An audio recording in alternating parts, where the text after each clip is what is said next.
ये बात है 1980 की।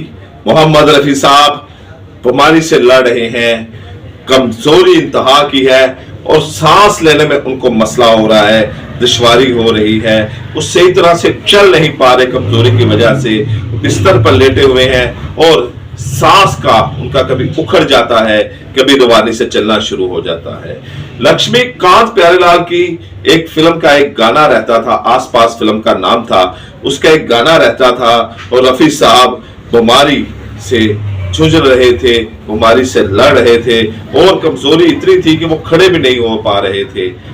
सहारों के साथ कमजोरी के आलम में सांस के मसाइल हैं। रिकॉर्डिंग रूम में पहुंचे सहारे के साथ और जब वहां पर टीम ने, लक्ष्मीकांत प्यारेलाल ने और दूसरे मौसीकारों ने मोहम्मद रफी साहब की ये हालत देखी तो उन्होंने कहा, रफी साहब आज रहने दें, आज रिकॉर्डिंग ना करें, आपकी तो तबीयत ठीक नहीं लग रही, तो रिकॉर्डिंग कैसे होगी, आपसे तो सांस लिया जा रहा, आप परफॉर्म कैसे करेंगे, आप रिकॉर्ड कैसे करवाएंगे ये गाना।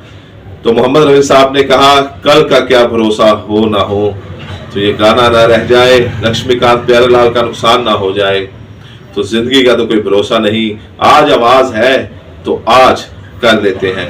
रफी साहब आराम से वहां पर बैठे, हल्की आवाज में एक ही टेक में गाना रिकॉर्ड करवा दिया, शाम की उदास है दोस्त।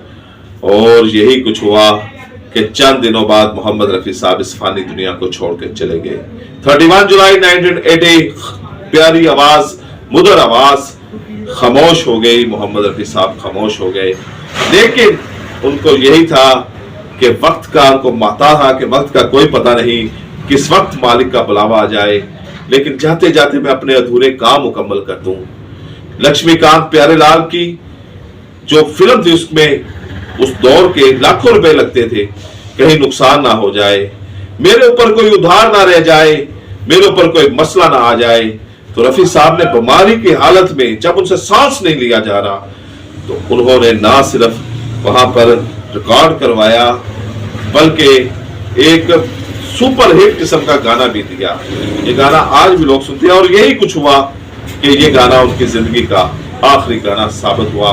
मोहम्मद रफी साहब की जो लास्ट सॉन्ग था यही गाना था, शाम की उदास है दोस्त।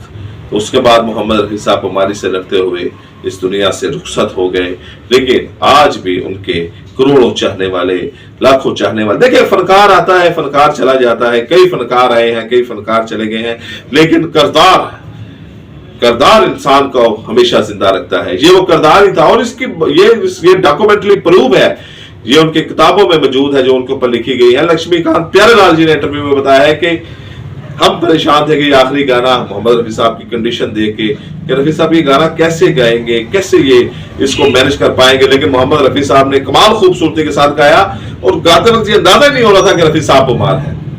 मुझे इजाजत दें, आपसे मुलाकात अगले वीडियो में करूंगा।